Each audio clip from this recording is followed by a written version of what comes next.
அப்புறம் எல்லா சேனலையும் போடுற அத்தனை பேர் சேனலையும் பிளாக் பண்ணுவாங்களா? என்னோட கேள்வி கேட்க டிஎம்கேல இருந்து 2 நாளா அரெஸ்ட் பண்றாங்க. இந்த சேனல்ல போறாங்க அரெஸ்ட் பண்றாங்க.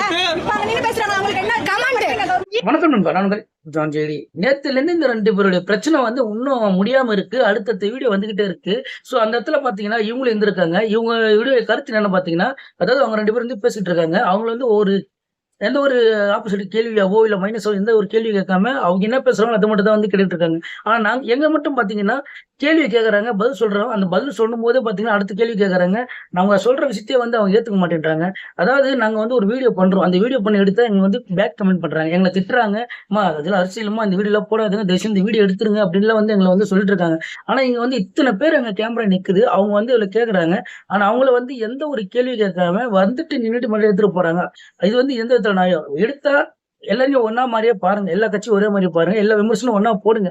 எல்லா யூடியூப் சேனல்லையும் எல்லா சேனல்லையுமே போடுங்க. அப்படி இல்லைன்னா யாருமே போடாத எந்த வீடியோ பண்ணாதீங்க.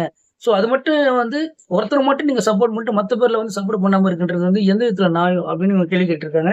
இதுக்கு நிறைய பேர் பொதுமக்கள் வந்து ரொம்ப சப்போர்ட் பண்றாங்க. ரொம்ப தைரியமா பேசியிருக்காங்க அப்படின்ட்டு அவங்க வந்து ரொம்ப பாராட்டுறாங்க. சோ உங்க இதோட வீடியோ உங்களை பத்தி கருத்து மறக்காம கமெண்ட் பண்ணுங்க. முடிஞ்ச சேனலை ஃபாலோ பண்ணிக்கி.